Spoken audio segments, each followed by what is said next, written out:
प्यारे बच्चों नमस्कार। आज हम चैप्टर 4 दो चरों वाले रैखिक समीकरण को शुरू करेंगे। आज हम इस चैप्टर में सीखेंगे कि दो चर वाले रैखिक समीकरण क्या होते हैं और वो कैसे बनाए जाते हैं, और दो चर वाले रैखिक समीकरण का जो व्यापक रूप होता है ये सब भी हम यहाँ पर समझेंगे। तो चलिए हम शुरू करते हैं ये चैप्टर, दो चरों वाले रैखिक समीकरण। आप जानते हैं कि हमारे पास में जो कोई भी जो समीकरण होता है, पहले हमारा जो टॉपिक रहेगा दो चरों वाले रैखिक समीकरण।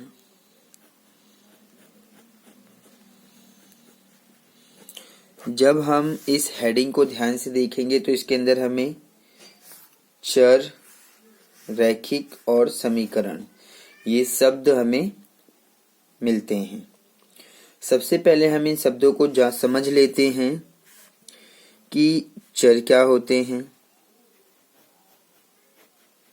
तो मैं आपको बता दूं कि जो अल्फ़ाबेट्स होते हैं अल्फ़ाबेट्स मतलब यक्स, वाई, जेड, ए, बी, सी, डी, ई, एफ, ये जितने भी हमारे अल्फ़ाबेट होते हैं वो सभी क्या होते हैं? चर होते हैं। मैथ की लैंग्वेज में हम उसे चर कहते हैं। ठीक है, ये हमारे चर होते हैं। आप इनको दिमाग में रखिएगा, जो जो चीज़ें हम यहाँ पर आपको बता रहे हैं। इसके बाद हमें समझना है अचर। अचर का मतलब है कि जो चर ना हो। आप कह सकते हैं संख्याएं। अचर का मतलब क्या हो जाएगा? संख्याएं। ठीक है, अब वो संख्याएं प्लस में भी हो सकती हैं, माइनस में भी हो सकती हैं। यानी कि वो संख्याएं 1, 2, 3, माइनस की भी 1 हो सकता है, माइनस का 2 हो सकता है, माइनस का 3 हो सकता है। हो सकता है कि वो संख्याएं 0 हो सकती हैं। ठीक है, 0 के बाद में आप और भी बहुत सारी संख्याएं लिख सकते हैं, रूट की संख्याएं भी लिख सकते हैं। ठीक है, रूट की संख्याएं हो सकती हैं, परिमेय संख्याएं हो सकती हैं। ठीक है, तो बहुत सारी संख्याएं होती हैं ये, जिसको हम क्या कहते हैं? अचर कहते हैं। क्योंकि ये कभी संख्याएं खत्म नहीं होती हैं, बहुत है ये अनंत। ये संख्याएं जो होती हैं वो अनंत होती हैं, इनकी कोई सीमा नहीं होती है। तो ये जो संख्याएं आप यहाँ पर देख रहे हैं, चाहे वो अपरिमेय संख्याएं हों, चाहे वो परिमेय संख्याएं हों, माइनस की संख्याएं हों, प्लस की संख्याएं हों, 0 क्यों ना हो, ये सभी क्या हैं? अचर कहलाते हैं। ठीक है, इसके बाद में हमारा आता है, आपने यहाँ पर चर समझ लिया, अचर समझ लिया। अब यहाँ पर हमें एक चिन्ह पर ध्यान देना है, या फिर मैं कुछ संक्रियाएं बता देता हूं जिनको हम इंग्लिश में ऑपरेशन बोलते हैं। संक्रियाएं, संक्रियाओं का मतलब होता है ऑपरेशन। इंग्लिश में इसको ऑपरेशन बोलते हैं। और ये ऑपरेशन कौन कौन से होते हैं? इसका मतलब ये है कि आप इनमें से कुछ भी संख्याएं लीजिए, उन्हें आप जोड़ सकते हैं, उन्हें आप माइनस कर सकते हैं, यानी कि प्लस कर सकते हैं, माइनस कर सकते हैं, मल्टीप्लाई कर सकते हैं और डिवाइड कर सकते हैं। ये जो हमारे अचर संख्याएं होती हैं सॉरी, इनको आप ऑपरेशन में, यानी कि संक्रियाएं जिसको हिंदी में बोला जाता है, इन्हें आप प्लस कर सकते हैं, माइनस कर सकते हैं, मल्टीप्लाई कर सकते हैं, डिवाइड कर सकते हैं। तो ये भी आपको दिमाग में रखना है। इसके बाद में हमारा आता है एक यहाँ पर सिंबल है जिसको हम बोलते हैं चिन्ह। इस चिन्ह को भी आप अपने दिमाग में रखेंगे।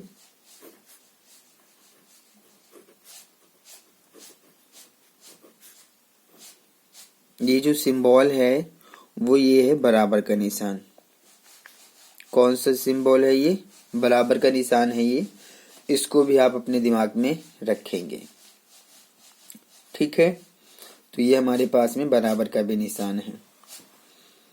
तो जब हम कोई समीकरण बनाने जाते हैं, जब भी हम कोई समीकरण बनाने जाते हैं, समीकरण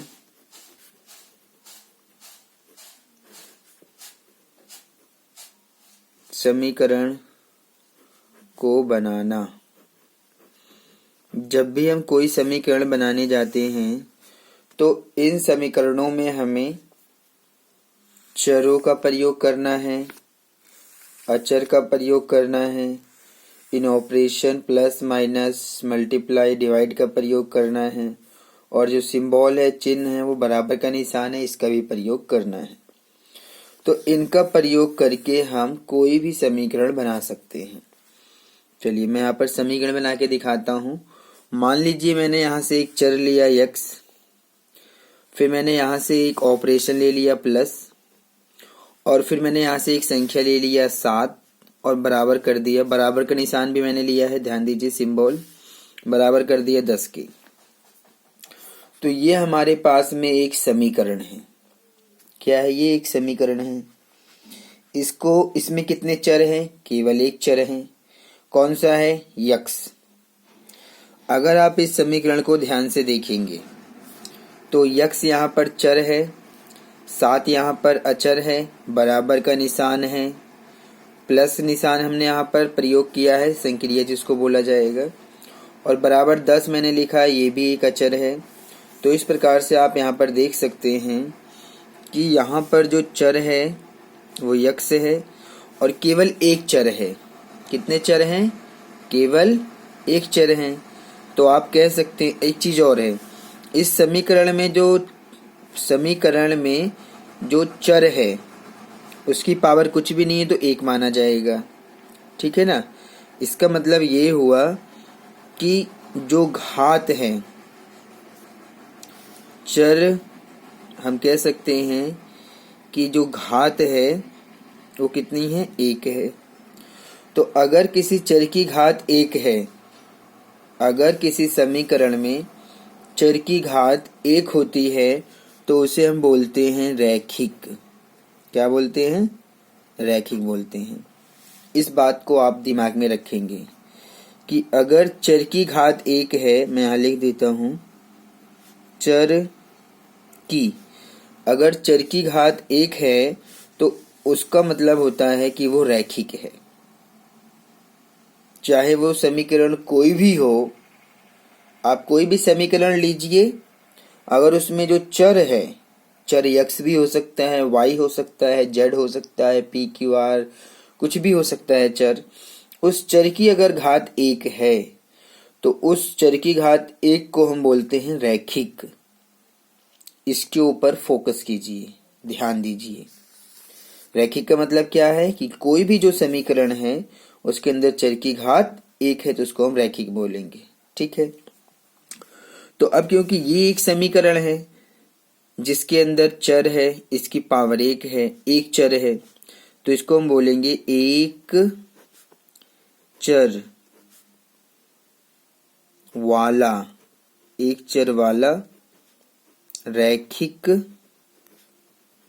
रैखिक समीकरण। क्या बोलेंगे?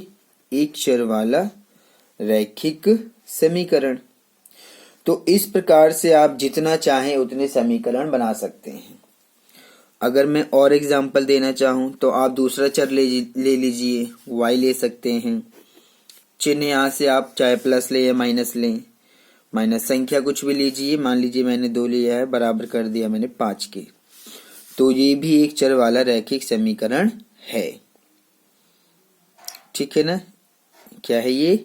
एक चर वाला रैखिक समीकरण है। आप कोई भी चर ले सकते हैं, z ले सकते हैं, z कोई भी निशान लगाइए, आप गुणा का निशान लगाना चाहें तो गुणा का निशान लगा सकते हैं। कोई भी संख्या लेके बराबर आप उसको किसी भी जीरो के भी बराबर कर सकते हैं। अगर आप जीरो के बराबर भी कर देते हैं तब भी कोई फर्क नहीं पड़ता है, वो भी क्या माना जाएगा, एक चर वाला रैखिक समीकरण माना जाएगा। तो यहाँ पर हम बहुत सारे समीकरण इस प्रकार से बना सकते हैं। मान लीजिए मैंने x लिया है, फिर मैंने x को जोड़ दिया है, मान लीजिए मैंने इसको 2x कर दिया, इससे भी कोई फर्क नहीं पड़ता है, प्लस 3 कर दिया बराबर कर दिया 9 के, तो ये भी एक चर वाला रैखिक समीकरण है। ठीक है ना। अगर मैंने यहाँ पर लिया 5y माइनस कर दिया 7 बराबर कर दिया 10 के, तो ये भी एक चर वाला रैखिक समीकरण है। इसी प्रकार से मैंने लिखा 3z मल्टीप्लाई 3/2 बराबर कर दिया 7 के, तो ये भी एक चर वाला रैखिक समीकरण है। तो ये सभी एक चर वाले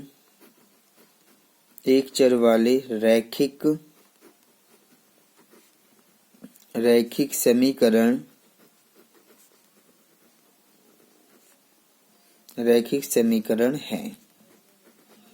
तो ये आपको अपने दिमाग में रखना है। ठीक है। तो इस प्रकार से आप कह सकते हैं कि हमारे पास में जो चर है, अचर है, संक्रियाएं हैं, चिन्ह हैं, इनका प्रयोग करके हम कोई भी समीकरण आप जितना चाहें उतने रैखिक समीकरण बना सकते हैं। लेकिन आपको ध्यान रखना है कि चर हमेशा एक ही लेना है, तभी वो एक चर वाला रैखिक समीकरण माना जाएगा। अगर आपने 2 चर ले लिया तब वो क्या माना जाएगा, 2 चरों वाला रैखिक समीकरण, जो यहाँ हमें पढ़ना है। इस चैप्टर में हमें क्या पढ़ना है, 2 चरों वाले रैखिक समीकरण। चलिए, तो एक चर वाला तो आपके समझ में आ गया होगा। ठीक है। तो एक चर वाले समीकरण को हल करना भी आसान होता है। मैं एक चर वाले रैखिक समीकरण को हल करके दिखा देता हूं आपको, तब हम उसके बाद में 2 चर वाले रैखिक समीकरण पर चलेंगे। तो एक चर वाले रैखिक समीकरण को हल करना। देखिए, मान लीजिए हमारे पास में एक समीकरण है x + 7 बराबर है 10 के। हम इसको हल करना चाहते हैं, तो हम x का मान ज्ञात करना चाहते हैं, तो x के नीचे x लिखेंगे, बराबर के नीचे बराबर का निशान, और ये रहा 10 + 7 है, ये इसको माइनस में लेके जाएंगे, तो x का मान आ जाएगा 10 में से 7 घटा दीजिए 3। तो इस प्रकार से हमारा x का मान आ गया, सॉल्व हो गया ये। इसी प्रकार से अगर हमारे पास में x - 7 बराबर 10 है, ये यानी कि प्लस का निशान था तो ये माइनस में गया। अब हमने माइनस में लिया है, तो जब x का मान निकालेंगे तो 10 यहाँ पर माइनस में है तो ये प्लस में चला जाएगा, तो x का मान आएगा 10 और 7 17। तो ये चीजें भी आपको अपने दिमाग में रखना है। इसी प्रकार से अगर हमारा गुणा में है, मान लीजिए 3 × x बराबर है ये 12 के, तो जब आप x का मान निकालेंगे तो 12, 3 यहाँ गुणा में है तो इसके बटे में जाएगा, तो x का मान आ जाएगा 3 × 3 3 × 12 यानी कि 4। तो इस प्रकार से आप इसको करेंगे। और अगर कोई बटे में है संख्या, यानी कि x के बटे में 3 है और बराबर है ये 5 के, और तब हम x का मान निकालना चाहते हैं, तो पहले आप इसके नीचे 1 लगाएंगे और फिर क्रॉस मल्टीप्लाई करेंगे। तो x की गुणा 1 में करेंगे तो आपको x मिलेगा, और 3 की गुणा 5 में करेंगे तो आपको 15 मिल जाएगा। तो इस प्रकार से आप क्रॉस मल्टीप्लाई कर देंगे तो आपको x का मान मिल जाएगा। तो यहाँ पर हमने आपको समीकरण हल करके दिखाया कि अगर प्लस में है तो माइनस में जाएगा, ध्यान में रखना है ये आपको, और अगर माइनस में है तो आपको ध्यान रखना है कि वो दूसरी तरफ प्लस में जाएगा। गुणा में है तो बटे में जाएगा, बटे में है तो इस प्रकार से आप क्रॉस मल्टीप्लाई करके उसको ज्ञात कर सकते हैं। ठीक है, तो ये तो रहा हमारा एक चर वाले रैखिक समीकरण को हल करना। ये आपको अपने दिमाग में रखना है और हमेशा रखना है।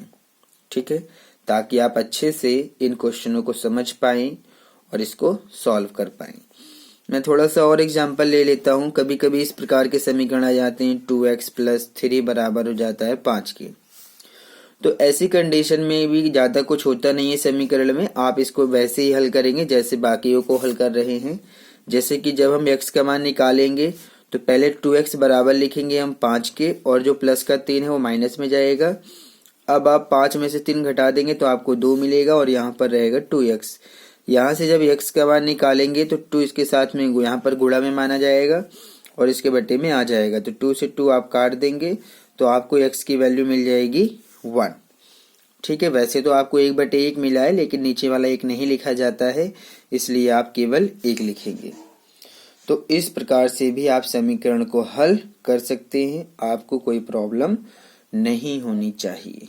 ठीक है, और अगर ये इस प्रकार से बटे में दिया हुआ है, मान लीजिए x + 2/5 बराबर है ये 5 के, तो ऐसी कंडीशन में भी आपको केवल रूल्स फॉलो करना है।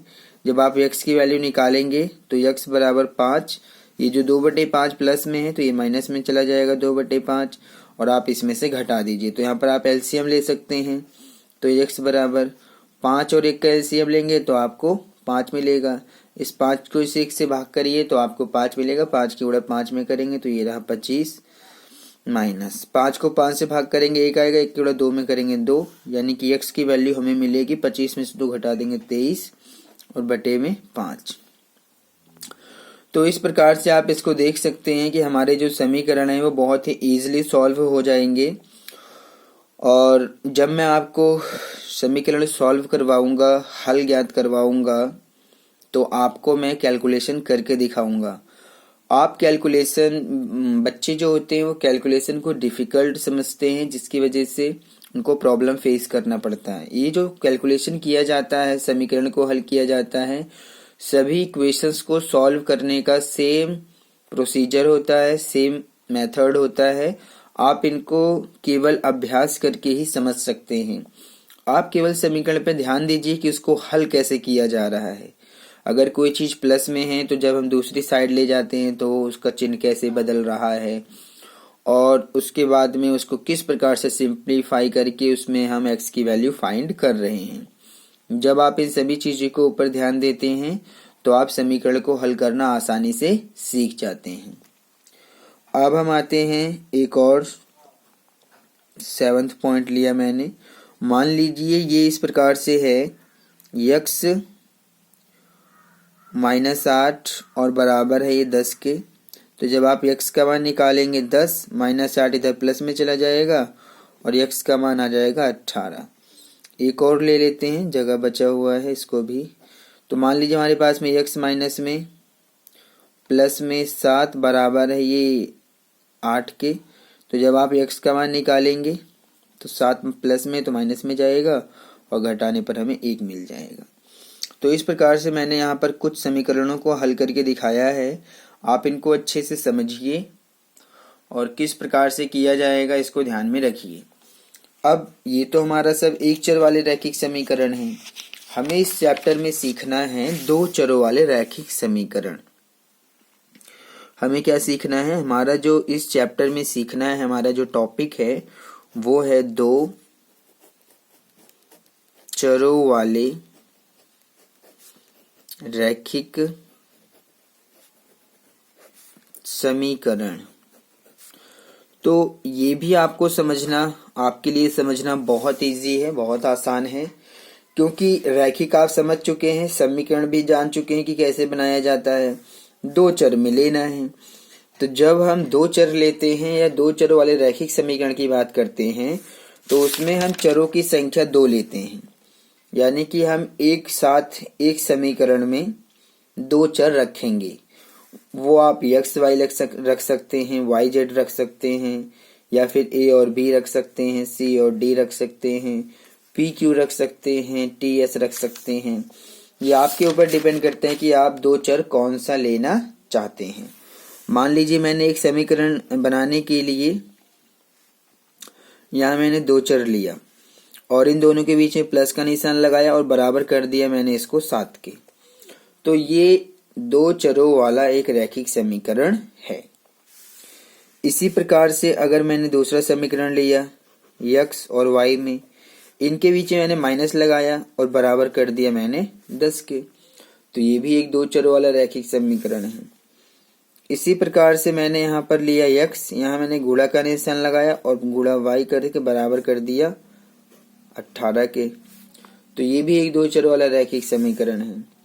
इसी प्रकार से अगर मैंने यहाँ x लिया और डिवाइड का निशान लगाया और y लिख के बराबर कर दिया 20 के, तो ये भी एक दो चर वाला रैखिक समीकरण है। तो मैं यहाँ पर आपको दिखाना चाहता हूँ कि चर आप कुछ भी ले सकते हैं। मैंने x y लिया, चलिए y z लेते हैं। तो y प्लस z बराबर कर दिया मैंने 5 के, तो ये भी एक दो चर वाला रैखिक समीकरण है। y माइनस z बराबर कर दिया मैंने 3 के, तो ये भी एक दो चर वाला रैखिक समीकरण है। y गुणा z बराबर कर दिया है मैंने 8 के, तो ये भी एक दो चर वाला रैखिक समीकरण है। तो इसी प्रकार से आप जितना चाहें उतने समीकरण लिख सकते हैं। मैंने y डिवाइड z बराबर कर दिया 11 के, तो ये भी एक दो चर वाला रैखिक समीकरण है। आप चर कुछ भी ले सकते हैं। आप यहाँ पर चर कुछ भी ले सकते हैं, इससे कोई आप मान लीजिए अगर आप पी क्यू लिखना चाहते हैं तो पी क्यू लिख दीजिए, कोई फर्क नहीं पड़ता है। अगर आप p माइनस क्यू लिखना चाहते हैं तो आप p माइनस क्यू लिखिए, कोई बात नहीं है। अगर आप p गुणा क्यू लिखना चाहते हैं तो आप p गुणा क्यू लिखिए, कोई बात नहीं है। अगर आप p को डिवाइड कर देना चाहते हैं q से, फिर आप लिखना चाहते हैं 6, तो ऐसा भी लिख सकते हैं। तो मेरा कहने का मतलब यही है कि आप कोई भी चर लीजिए, लेकिन दो चर लेना है। अगर आप a और b में लिखना चाहते हैं तो a और b में लिख दीजिए। अगर आप a और b को घटा के लिखना चाहते हैं तो इनको घटा के लिख सकते हैं। गुणा करके लिखना चाहते हैं तो गुणा करके लिख दीजिए। डिवाइड करके लिखना चाहते हैं डिवाइड करके लिख दीजिए। तो इस प्रकार से जब हम समीकरण बनाते हैं जिसमें दो चर हम लेते हैं तो उसको बोला जाता है दो चर वाले रैखिक समीकरण। इन चरों के साथ में अगर आप कोई संख्या भी लेना चाहते हैं ना तो वो भी लिख सकते हैं। मान लीजिए मैंने x के साथ में यहाँ 3 लगा दिया है, यहाँ y के साथ में 2 लगा दिया है, यहाँ x के साथ में मैंने 5 लगा दिया है, यहाँ मैंने q के साथ में 8 लगा दिया है, यहाँ p के साथ में 5 लगा दिया है, यहाँ पर मैंने z के साथ में 3 लगा दिया है, यहाँ y के साथ में 2 लगा दिया है, यहाँ y के साथ में 5 लगा दिया है, यहाँ z के साथ में 4 लगा दिया, यहाँ b के साथ 3 लगा दिया, यहाँ 2 लगा दिया, यहाँ 7 लगा दिया है, यहाँ 8 लगा दिया है। तो इस प्रकार से अगर आप इन चरों के साथ में कोई संख्या भी लगा देते हैं, मान लीजिए मैंने यहाँ 10 लगा दिया, तो इससे भी कोई फर्क नहीं पड़ता है, आप ऐसा कर सकते हैं। अब इसको हम कैसे पढ़ेंगे? इसको पढ़ेंगे 3x प्लस y बराबर 7, इसको पढ़ेंगे x माइनस 2y बराबर 10, इसको पढ़ेंगे 10x गुणा y बराबर 18, 5x डिवाइड बाई y बराबर 20, p प्लस q बराबर 2, p माइनस 8q बराबर 3, p गुणा q बराबर 5, 5p डिवाइड बाई q बराबर है 6 के। तो इन समीकरणों को आप बनाना सीखेंगे, बाकी इसमें कुछ है नहीं। आप इसको देख पा रहे होंगे कि इन समीकरणों को बनाना कोई बड़ी बात नहीं है। आप केवल दो चर लीजिए, उनके बीच में प्लस माइनस गुणा भाग किसी का भी निशान लगाइए, कोई संख्या के बराबर कर दीजिए। आप बराबर कर सकते हैं किसी भी संख्या का, 0 के बराबर कर देंगे ना तो भी समीकरण माना जाएगा, ठीक है ना। तो इस प्रकार से अगर हम जैसे मान लीजिए मैंने यहाँ पर लिखा कि x प्लस वाई बराबर 0, तो ये भी एक समीकरण है। हमने दो चर लिया और उन दोनों को बराबर कर दिया जोड़ के 0 के बराबर, तो वो भी एक दो चर वाला रैखिक समीकरण है। ध्यान दीजिएगा कि यहाँ पर मैं इसको रैखिक इसलिए बोल रहा हूँ क्योंकि जो चर है उनकी पावर कुछ नहीं है तो 1 माना जाएगा। एक्स वाई या फिर वाई जेड इनकी जो पावर है वो कुछ नहीं है तो 1 माना जाएगा। और जब पावर 1 होती है जिसकी वजह से ये जो पावर 1 है वो लिखा नहीं जाता है, वो मैं आपको समझाने के लिए दिखा रहा हूँ, बाकी मैं समीकरणों में ये आपको दिखाऊंगा नहीं, ठीक है ना। तो जब इनकी पावर 1 होती है तो इसको हम क्या बोलते हैं, रैखिक।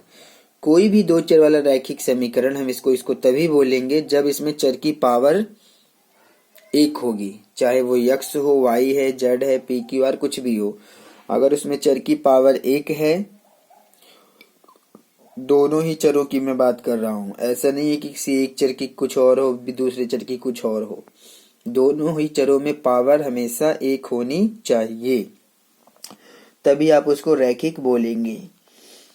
तो जब आप इन चीजों को समझ लेते हैं, पढ़ लेते हैं, तो अब हमारे पास में आता है दो चर वाले रैखिक समीकरण का व्यापक रूप। तो अब आप इसको समझेंगे अब आप इसको समझेंगे कि दो चरों वाले रैखिक समीकरण का जो व्यापक रूप है, दो चरों वाले रैखिक समीकरण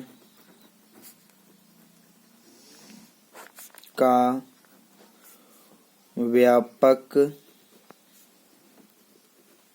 व्यापक रूप। तो दो चरों वाले रैखिक समीकरण का जो व्यापक रूप होगा वो किस प्रकार से होगा, ये आपको यहाँ पर समझना है, ठीक है। तो इसको जब आप समझेंगे तो हम इसको इस प्रकार से परिभाषित करते हैं कि वह समीकरण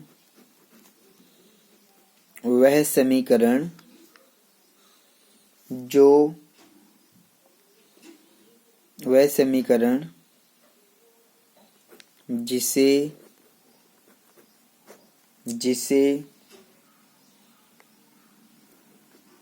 ax plus by plus c बराबर 0 के रूप में, वह समीकरण जिसे ax plus by plus c बराबर 0 के रूप में लिखा जा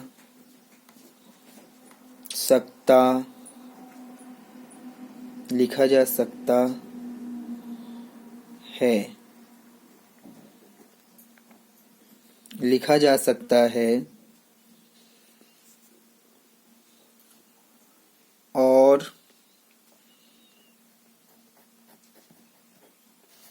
और जहां वह समीकरण जिसे x plus b y plus c बराबर 0 के रूप में लिखा जा सकता है, और जहां, आप इसको ध्यान से देखिए, ए बी सी, ये ए बी सी यहाँ पर चर नहीं है। आपको मैंने वैसे सिखाया है कि ए बी सी चर होते हैं, लेकिन मैंने जब बता दूंगा कि यहाँ पर जो चर है वो x और y है, एक्स वाई चर है, तो ए बी सी यहाँ चर नहीं है, ये संख्याएं हैं। एक्स वाई चर है लेकिन ए बी सी क्या है, संख्याएं हैं, जिनको हम बोलते हैं वास्तविक संख्याएं।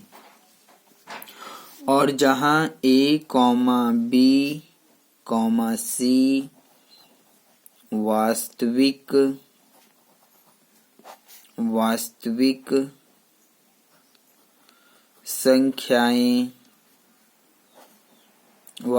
संख्याएं हैं, तथा ए और बी दोनों शून्य नहीं हैं। ध्यान दीजिए, ए और बी दोनों शून्य नहीं है। तो जब a और b दोनों शून्य नहीं हैं तो इसको आप बहुत ध्यान से समझ लीजिए। a और b दोनों शून्य नहीं हैं, इस चीज को हम ऐसे भी लिख सकते हैं कि a square plus b square बराबर नहीं है 0 के। इसका मतलब भी यही होगा, अर्थात a square plus b square बराबर नहीं है 0 के। इसका जो मतलब होगा, मैं आपको ध्यान से बताना चाहता हूं कि इसका मतलब क्या होगा। इसका मतलब यही होगा पूरे का कि a और b दोनों शून्य नहीं है। तो a और b दोनों शून्य नहीं है, इसको हम मैथ में इस प्रकार से लिखते हैं कि a square plus b square बराबर नहीं होना चाहिए 0 के। ठीक है, तो ये चीजें आपको अच्छे से समझ होनी चाहिए। ठीक है ना। तो जब आपने इसको ध्यान से समझा कि वह समीकरण जिसे ax plus b y plus c बराबर 0 के रूप में लिखा जा सकता है, जहां a और b c वास्तविक संख्याएं हैं, a b c वास्तविक संख्या, a और b दोनों शून्य नहीं हैं, उसे दो चरों वाला रैखिक समीकरण उसे दो चरों वाला रैखिक समीकरण कहा जाता है। उसे क्या कहा जाता है? उसे दो चरों वाला रैखिक समीकरण कहा जाता है। तो उसे हम दो चरों वाला रैखिक समीकरण कहते हैं और इसे व्यापक रूप भी कहा जाता है। क्या कहा जाता है? व्यापक रूप कहते हैं। तो इस प्रकार से अगर आपसे कोई पूछे कि दो चरों वाले रैखिक समीकरण का व्यापक रूप लिखिए, तो आप इसी प्रकार से लिखेंगे ax plus b y plus c बराबर 0। ठीक है, तो क्या आप अंदाजा लगा सकते हैं कि इससे कोई समीकरण भी बन सकता है? तो इसका जवाब है हाँ। अगर आप ABC की जगह कोई संख्या लिख दें तो ये जरूर आपको कोई ना कोई समीकरण बना के देगा। चलिए देख लेते हैं। माना a बराबर 2 है, b बराबर 3 है और c बराबर 10 है। ठीक है, तो a बराबर 2 है, b बराबर 3 है, c बराबर 10 है। क्योंकि ये वास्तविक संख्याएं हैं तो वास्तविक संख्या मैंने आपको समझाया है कि हर वो संख्या जो आप सोच सकते हैं वे सभी वास्तविक संख्याएं हैं। ठीक है, तो ABC हमने संख्या लिख दिया है, तो इस ABC का मान इसके अंदर रखिए। तो a की जगह पर जब हम 2 रखेंगे तो ये 2x बन जाएगा, प्लस b की जगह 3 रखेंगे तो 3y, प्लस c की जगह 10 लिखेंगे तो बराबर हो जाएगा 0 के। तो 2x प्लस 3y बराबर 10 यहाँ प्लस में है तो माइनस में ले जाइए, बन गया। क्या बन गया? ये बन गया दो चरों वाला रैखिक समीकरण। क्या बन गया? दो चरों वाला रैखिक समीकरण। ठीक है ना।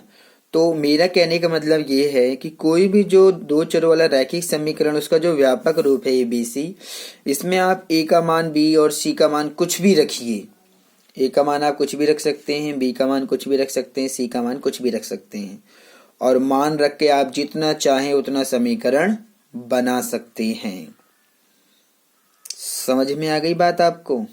ठीक है, अब हम आपको ये बताना चाहते हैं कि जब कोई भी समीकरण इस व्यापक रूप से बनाया जा सकता है, इस व्यापक रूप से आप कोई भी समीकरण बना सकते हैं, तो इन समीकरणों को हम इस रूप में लिख भी सकते हैं, ठीक है, क्योंकि हमारे पास ये जो समीकरण बन के आया है हमारे सामने 2x प्लस 3y बराबर -10, ये आया हुआ है।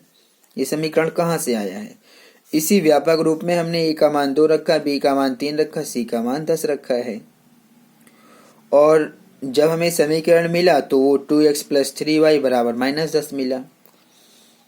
तो हम किसी भी दो चर वाले रैखिक समीकरण को जो इस प्रकार से है उसको इस रूप में लिख सकते हैं। ये अभी आपको समझना है, ठीक है ना। आप मेरी बात को ध्यान से सुनिए और समझिए। मान लीजिए मेरे पास में एक समीकरण है,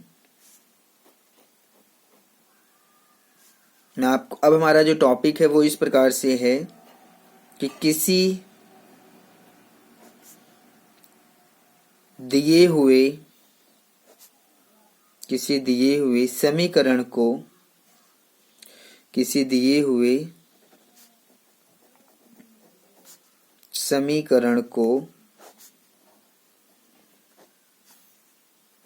ax plus by plus c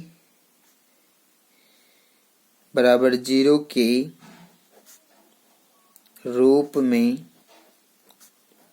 लिखना, ठीक है। जैसे अगर हमारे पास में एक समीकरण है 3x प्लस 2y बराबर है -3, ठीक है। तो अब अगर हम इसको लिखना चाहते हैं इस रूप में ax plus by plus c बराबर 0, तो आप कैसे लिखेंगे? बहुत आसान है, बहुत इजी है, आप इसको बहुत आसानी से कर सकते हैं। ध्यान से देखिए इसको, ax plus by plus c बराबर किसके है? 0 के, यानी कि ये तीनों ही पद बराबर 0 के हैं। तो ax plus by plus c बराबर अगर 0 के हैं तो अगर हम इस समीकरण को बराबर 0 के कर दें तो इस रूप में आ जाएगा। चलिए करके दिखाते हैं। तो ये रहा हमारा 3x प्लस का 2y, माइनस का 3 है, इसको उठा के इधर ले आइए तो माइनस में तो प्लस में आ जाएगा, और यहाँ तो कुछ नहीं बचा, तो जब कुछ नहीं बचा तो 0। तो अब हमारा ये जो समीकरण है वो इस रूप में लिखा जा चुका है। कैसे? ax plus by plus c बराबर 0 हो गया, तो यहाँ पर भी तो बराबर 0 है, 3x प्लस 2y प्लस 3 बराबर 0। तो जब हम इस प्रकार से किसी भी दो चर वाले रैखिक समीकरण को लिख देते हैं तो इसका मतलब ये हुआ कि हमने उस समीकरण को दो चर वाले रैखिक समीकरण के व्यापक रूप में लिख दिया है, अर्थात उसको हमने ax plus by plus c बराबर 0 के रूप में लिख दिया है। तो आप किसी भी समीकरण के साथ में ऐसा कर सकते हैं। मान लीजिए हमारे पास में 2x माइनस 3y बराबर है ये 10 के, ऐसे दिया हुआ है, और हम इसको इस रूप में लाना चाहते हैं तो हम क्या करेंगे? 2x माइनस का 3y, जो माइनस का 10 है उसको इधर ले आइए तो माइनस में आ जाएगा, प्लस में है तो यहाँ पर कोई निशानी प्लस का माना जाएगा तो माइनस में आ गया, बराबर कुछ नहीं बचा, 0 कर दीजिए। तो ये भी हमारा इसी रूप में आ गया है। इसी प्रकार से आप कोई भी समीकरण लेके उसको कर सकते हैं। मान लीजिए हमारे पास में ये x और प्लस y बराबर अगर ये 3 है तो हम क्या करेंगे? x प्लस y, 3 को इधर लेके आएंगे तो माइनस में आ जाएगा, बराबर 0। तो कहने का मतलब है मेरा कि आप किसी भी समीकरण को अपनी इच्छा से इस रूप में इसी प्रकार से लेके आएंगे, ठीक है। तो इस प्रकार से अगर आप इसको लिख सकते हैं तो ये समझना बहुत ही आसान है, ठीक है। अच्छा, तो जब हम इसको व्यापक रूप में मतलब कि ax plus by plus c बराबर 0 के रूप में लिख देते हैं तो वहां से हम abc का मान भी लिख सकते हैं। क्या लिख सकते हैं? abc का मान भी लिख सकते हैं। जैसे मान लीजिए हमारे पास में एक समीकरण है 2x प्लस 3y बराबर है ये -3 के। तो जब इसको हम 0 के रूप में लिखेंगे तो 2x प्लस 3y माइनस का 3 इधर प्लस में आ गया, बराबर हो गया 0 के। तो अगर हम व्यापक रूप से इसको तुलना करें ax plus b y plus c बराबर 0, इससे हम तुलना करेंगे तो यहाँ पर आप देख सकते हैं, यहाँ पर a बराबर कितना मिलेगा। a हमारा x के साथ में है तो x के साथ यहाँ पर 2 है तो 2 मिल गया। b बराबर कितना है, b हमारा y के साथ में है तो b y के साथ में यहाँ पर 3 है। c हमारा अकेले है तो अकेले में यहाँ 3 है। तो इस प्रकार से हम इसको व्यापक रूप में लिखकर a b c का मान भी पता लगा सकते हैं। तो ये भी आप अच्छे से समझ पाएंगे और कर पाएंगे। ठीक है, तो ये जो चीज़ें मैंने आपको समझाया है, बताया है, ये बहुत आसान है। आप इसको अच्छे से कर पाएंगे, समझ पाएंगे। और अब हम सीधा चलते हैं एक्सरसाइज पे, क्योंकि इतनी सारी नॉलेज आपको बेसिक में पता होनी चाहिए इस एक्सरसाइज 4.1 को शुरू करने के लिए। तो अब हम आते हैं अपने एक्सरसाइज 4.1 क्वेश्चन नंबर 1 पर आते हैं। 4.1 क्वेश्चन नंबर 1 पर अब हम आते हैं। क्या लिखा है क्वेश्चन नंबर 1 में? क्वेश्चन नंबर 1 में लिखा हुआ है, एक नोटबुक की कीमत एक कलम की कीमत से दोगुनी है। इस कथन को निरूपित करने के लिए दो चरों वाला एक रैखिक समीकरण लिखिए। और हमें इसमें हिंट दिया हुआ है कि मान लीजिए नोटबुक की कीमत x रुपए है और कलम की कीमत y रुपए है। चलिए, यहाँ पर हमें कुछ समस्या दिया हुआ है। इस समस्या के लिए हम इस स्टेटमेंट के लिए, मतलब इसको हम समस्या भी कह सकते हैं, प्रॉब्लम कह सकते हैं, स्टेटमेंट कह सकते हैं, कथन कह सकते हैं, आप जो भी कहिए। तो ये जो कथन यहाँ लिखा है कि एक नोटबुक की कीमत एक कलम की कीमत से दोगुनी है, इस कथन को निरूपित करने के लिए दो चरों वाला एक रैखिक समीकरण लिखिए। चलिए इसको हम लिख देते हैं, बहुत आसान क्वेश्चन है ये। तो जब हम इसको इस कथन को समीकरण के रूप में लिखेंगे तो हमारे पास दो चीजें हैं, एक तो नोटबुक है और एक कलम है। नोटबुक की कीमत भी हमें नहीं पता और कलम की कीमत भी हमें नहीं पता है। तो हम इसको इस प्रकार से सॉल्व करेंगे। माना, जब आप इसको सॉल्व करेंगे तो माना नोट बुक की कीमत, नोटबुक की जो कीमत है वो रहेगा x रुपए और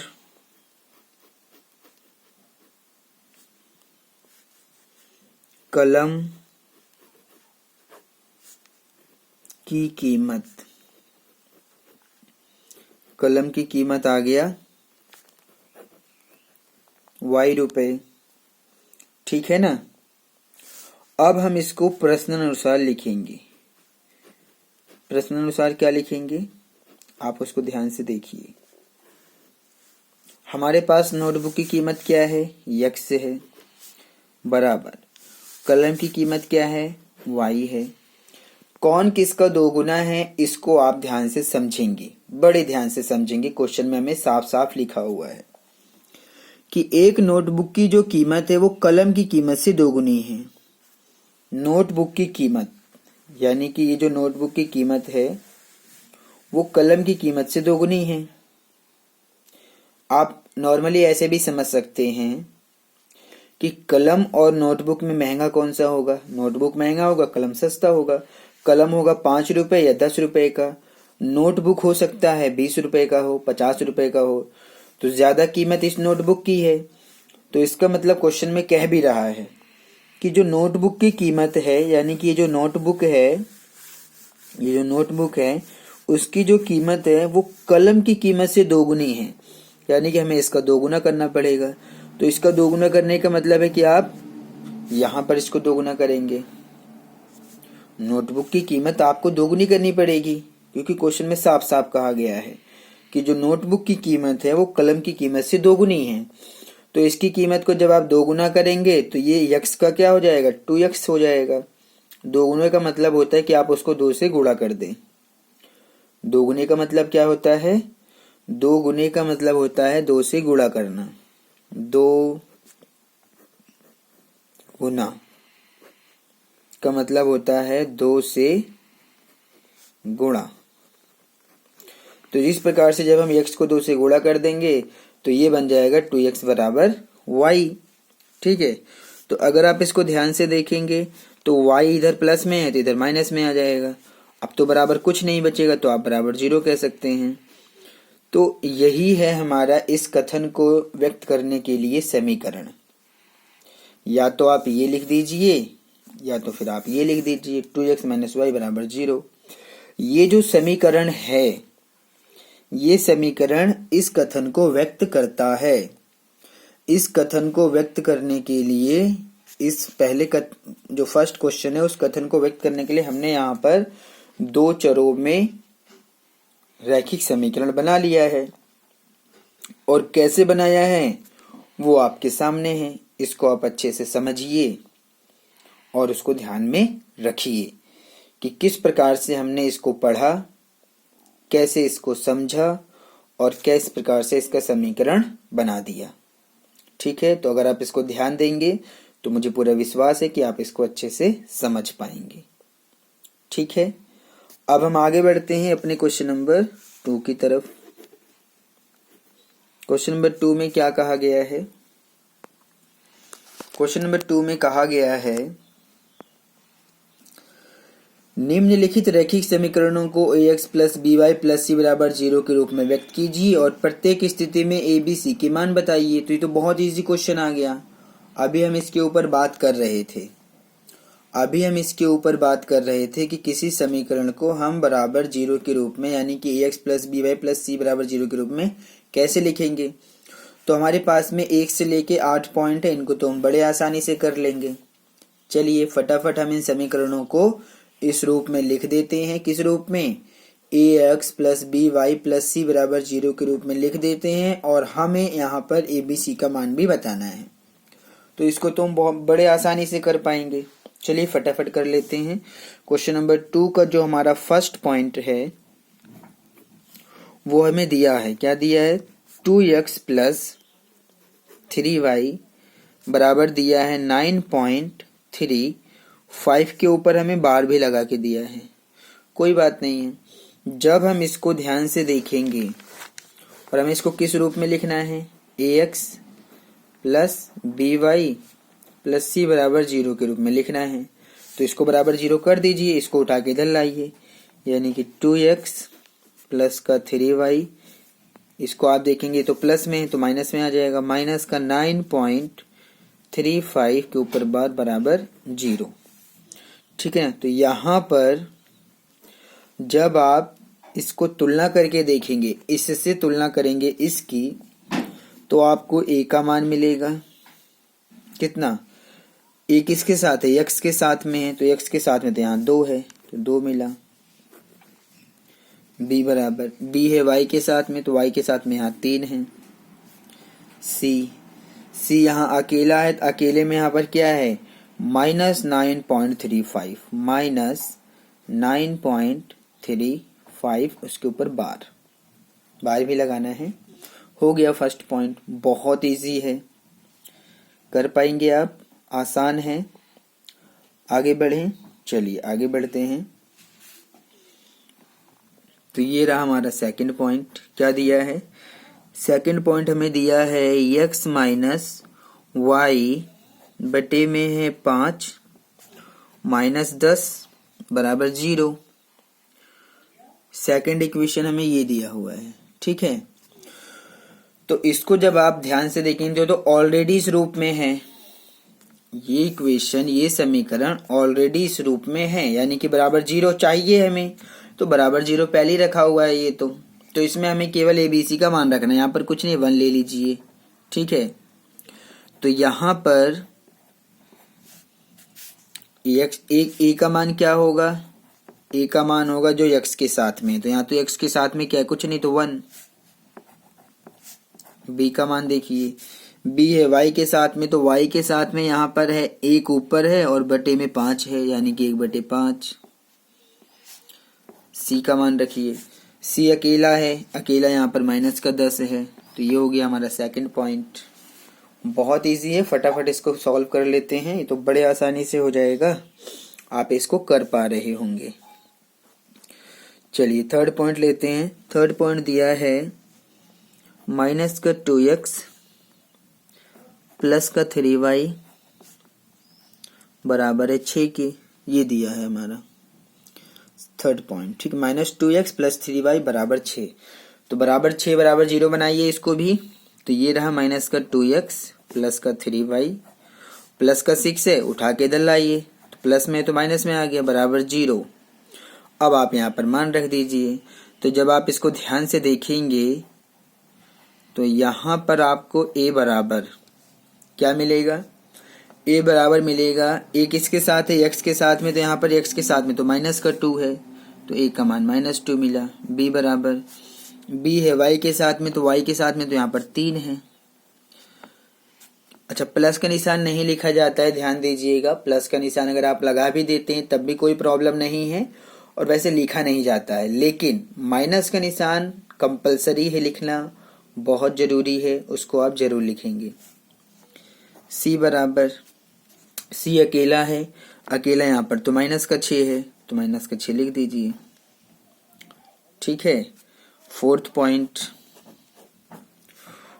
पॉइंट हमारे पास में है, क्या है, x बराबर है 3y के।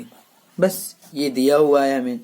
तो जब आप इसको ध्यान से देखेंगे तो हमें तो बराबर 0 करना है। बराबर किसके करना है, 0 के। तो ये रहा x, 3y प्लस में है, माइनस में लेके आइए और बराबर कर दीजिए 0 के। हो गया बराबर 0 के। तो अब आप इसको अच्छे से देख लीजिए। यहाँ पर जब हम इसको 0 के बराबर रख देंगे तो a का मान क्या होता है, a का मान तो x के साथ में, तो x के साथ में यहाँ कुछ नहीं है, 1 लिखिए, तो 1 मिला। b का मान रखिए, b y के साथ में, तो y के साथ में यहाँ पर तो माइनस का 3 है, तो आप माइनस का 3 लिखेंगे। c अकेला होता है, यहाँ पर तो अकेले में कुछ है ही नहीं, यहाँ पर अकेले में कुछ नहीं है, तो जब कुछ नहीं है तो मतलब कुछ नहीं है, यानी कि 0 है, ठीक है। आप इसको ऐसे समझेंगे, ठीक है। अब हम आते हैं फिफ्थ पॉइंट पे। क्या दिया है, फिफ्थ पॉइंट दिया है 2x बराबर माइनस का 5y। तो बराबर 0 करिए, 2x माइनस का 5y माइनस में, इसको इधर लाइए, प्लस में आ जाएगा ये 5y, तो प्लस में आ गया, तो बराबर किसके रखेंगे, 0 के। तो जब आप यहाँ पर ध्यान से देखेंगे तो a होता है x के साथ में, x के साथ यहाँ 2 है, तो a का मान 2। b होता है y के साथ में, तो y के साथ यहाँ 5 है, तो यहाँ पर लिखेंगे आप 5। c अकेले है, अकेले में तो यहाँ कुछ है ही नहीं, तो जब कुछ नहीं है तो मतलब कुछ नहीं है, कुछ नहीं का मतलब 0 है, ठीक है। चलिए फिफ्थ पॉइंट हो गया। सिक्स्थ पॉइंट पे आते हैं। सिक्स्थ पॉइंट हमारे पास में है 3x प्लस का 2 बराबर है 0 के। इसको आप ध्यान से देख लीजिए, 3x प्लस 2 बराबर 0। तो जब आप इसको ध्यान से देखेंगे तो ये तो 2 चर में है ही नहीं, और हमारा समीकरण 2 चर में चाहिए। ax plus by plus c बराबर 0, यानी कि 2 चर होना बहुत जरूरी है।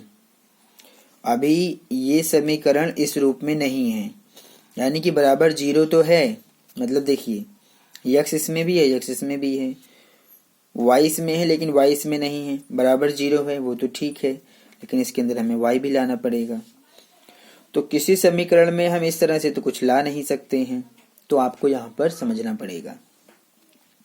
y हमें यहाँ पर इस प्रकार से लिखना पड़ेगा कि y इसके अंदर ना हो, यानी कि आप y लिखिए लेकिन y इसके अंदर आपको मिले ना, होना नहीं चाहिए।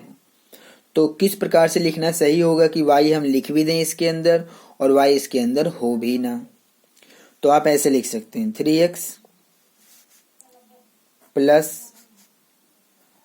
y प्लस 2 बराबर 0। तो इस प्रकार से अगर आप लिखेंगे तो y तो इसके अंदर आ गया। पहले ये समीकरण ऐसे था, अब मैंने इसके अंदर y को बाहर से डाला है, यानी कि y इसके अंदर समीकरण में था नहीं, मैंने लिखा है। तो ये y इसके अंदर कुछ इस प्रकार से होना चाहिए कि y इस समीकरण को प्रभावित ना कर पाए, y इसके अंदर इस प्रकार से हो कि y इस समीकरण को प्रभावित ना करे, तो इसको आप गुणा कर देंगे 0 से। किससे गुणा कर देंगे? 0 से। तो ऐसा करने से क्या होगा? ऐसा करने से ये होगा कि 0 की गुणा जब आप y में करेंगे तो 0 की गुणा y में करते ये पूरा 0 बन जाएगा, तो फिर से ये पूरा समीकरण इसी रूप में आ जाएगा। तो इस प्रकार से आप y को इसके अंदर लिखेंगे। तो अब आप 3x प्लस, इसको हम इस प्रकार से लिख सकते हैं, 0 गुणा को हम इस पॉइंट से दर्शाएंगे और ये लिखा जाएगा y प्लस 2 बराबर 0, ऐसे लिखा जाएगा। तो 0 पॉइंट y का मतलब क्या है कि 0 गुणा y। जब आप गुणा कर देंगे तो y यहाँ से खत्म हो जाएगा, क्योंकि 0 की गुणा किसी से भी करेंगे तो उसको तो 0 बना देता है ये। तो ये चीज़ आप अपने दिमाग में रखेंगे। y हमने लिख भी दिया और y इसके अंदर है भी नहीं, आप ऐसा कह सकते हैं। कह सकते हैं ना कि हमने इसके अंदर y को लिख भी दिया और y क्योंकि 0 के साथ गुणा में है तो y इसके अंदर माना ही नहीं जाएगा, क्योंकि गुणा करने पर तो खत्म हो जाएगा। तो इस प्रकार से अब आप कह सकते हैं कि ये समीकरण इस रूप में आ गया, क्योंकि x भी है, y भी है और सारी चीज़ें इसके अंदर हैं। तो जब आप इसको ध्यान से देखेंगे तो यहाँ पर a किसके साथ है? x के साथ में, तो यहाँ पर 3 है तो 3 लिखेंगे। अब आप यहाँ पर y का मान लिखिए, तो y b के साथ में, b किस y के साथ में, तो y के साथ तो यहाँ 0 माना जाएगा तो आप 0 लिखेंगे। c अकेला है, अकेले में तो यहाँ 2 है तो आप 2 लिखेंगे। इस प्रकार से आप इसको कर सकते हैं। हो गया। आगे बढ़ते हैं 7th पॉइंट। 7th पॉइंट हमें दिया हुआ है y माइनस 2 बराबर 0। पहले तो ये एक चर में था, क्योंकि चर इसके अंदर x है, 2 चर में हमने इसको बना दिया। अब ये भी इसी प्रकार से है, यहाँ x है तो y नहीं था, y को हमने ऐड कर दिया। ऐड करने का तरीका यही होगा जो मैं यहाँ पर आपको दिखा रहा हूँ। अब इसके अंदर x नहीं है तो ये एक चर में माना जाएगा, तो इसको हमें 2 चर में लेना ही पड़ेगा। बराबर 0 है वो तो अच्छी बात है, लेकिन x तो हमें इसके अंदर ऐड करना ही पड़ेगा, तो x लेके आना पड़ेगा। तो चलिए x को लाते हैं, तो x प्लस y माइनस 2 बराबर 0, x लेके आ गए हैं। लेकिन x तो इस प्रकार होना चाहिए कि इसके अंदर हो ही ना, तो इसको भी हम 0 से कर देंगे गुणा। तो 0 से जब गुणा कर देंगे तो इसका मतलब 0 की गुणा x में होते ही 0 हो जाएगा पूरा, तो x खत्म हो जाएगा और पूरा समीकरण आपका यही रहेगा। ठीक है, तो 0 इसलिए लिखा जाता है ताकि उसको खत्म करके वही समीकरण बना दे जो हमारा पहले वाला समीकरण था। तो इसके साथ में 0 x के साथ में हम लिख रहे हैं। तो इसको अब आप कैसे लिख सकते हैं? 0 मल्टीप्लाई पॉइंट के रूप में आ गया x प्लस y माइनस 2 बराबर 0। तो जब आप ध्यान से देखेंगे तो यहाँ पर आप a b c का मान लिख सकते हैं। तो a कितना लिखेंगे आप? a लिखेंगे, x के साथ में जो है वो a है तो x के साथ में यहाँ 0 है तो 0 लिखिए। b y के साथ में है तो y के साथ तो यहाँ कुछ नहीं है तो 1 माना जाएगा तो आप 1 लिख सकते हैं। c अकेला है यहाँ पर, अकेले में तो यहाँ माइनस का 2 है तो आप माइनस का 2 इस प्रकार से लिख देंगे। हो गया। आप अच्छे से समझिए कि मैंने किस प्रकार से इसको लिख दिया है। जो नहीं था उसको लेके आ रहे हैं, लेकिन 0 के साथ में लिखेंगे तो वो आप अच्छे से उसको समझ पाएंगे कि 0 के साथ में गुणा करके लिखने से वो चर उसके अंदर खत्म है, क्योंकि आप 0 की गुणा x में करेंगे 0 बन जाएगा, 0 की y में करेंगे 0 बन जाएगा। तो इस प्रकार से हम उस चर को ला भी सकते हैं और उसको विलुप्त करके पहले वाला समीकरण फिर से बना सकते हैं। अगर आप इसको हल कर देंगे, 0 की गुणा y में कर देंगे 0 की गुणा y में, तो आपको फिर से यही मिल जाएगा। ठीक है ना?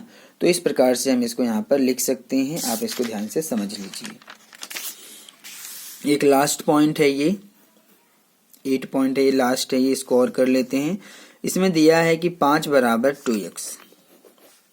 तो पहले तो इसको हम ठीक कर लें। कैसे ठीक करेंगे? जैसे किया जाता है, 2x प्लस में है तो माइनस में आ जाएगा 2x, और ये हमारा 5 प्लस में है, कोई नहीं साइन नहीं है ना इसके साथ में, तो प्लस का माना जाएगा और बराबर हो जाएगा ये 0 के। तो 0 के बराबर तो हमारा ax plus by plus c बराबर 0 के रूप में कहता है कि इस रूप में लिखिए। तो इस रूप में तो आ गया है, लेकिन y नहीं है इसके अंदर। तो y नहीं है तो y को तो लेके आना पड़ेगा। तो y को लाने का वही तरीका है जो अभी पीछे हमने किया था कि ये रहा 2x, y भी लिख दीजिए, और ये रहा प्लस का 5 बराबर हो जाएगा 0 के। तो y इसके अंदर हमें ऐसे लिखना पड़ेगा कि y इसके अंदर हो ना, तो आप इसको गुणा कर देंगे 0 से।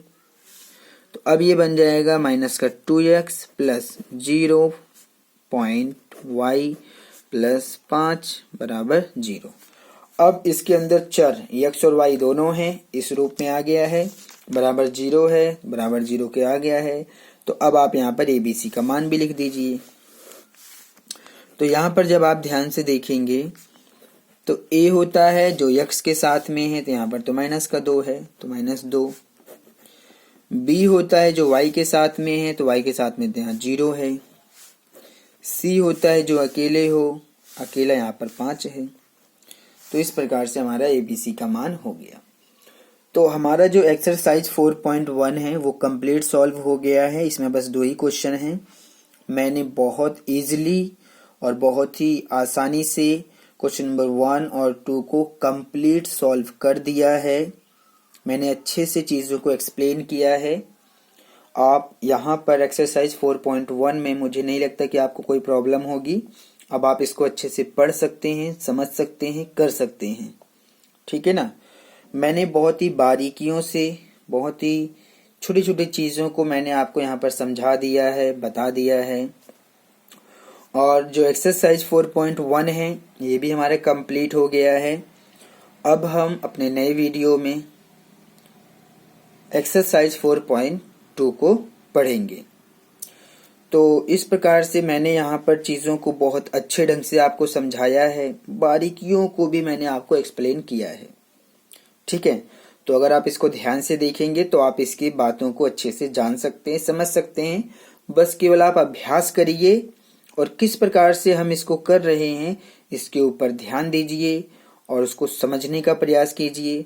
तो मुझे पूरा विश्वास है कि आप इसको अच्छे से समझ पाएंगे और कर पाएंगे, ठीक है। तो ये एक्सरसाइज भी एग्जाम के लिए बहुत इंपॉर्टेंट है। इस प्रकार के क्वेश्चन जो मैंने यहाँ पर क्वेश्चन नंबर 2 में किया है, इस प्रकार का भी क्वेश्चन एग्जाम में पूछा जाता है, ठीक है।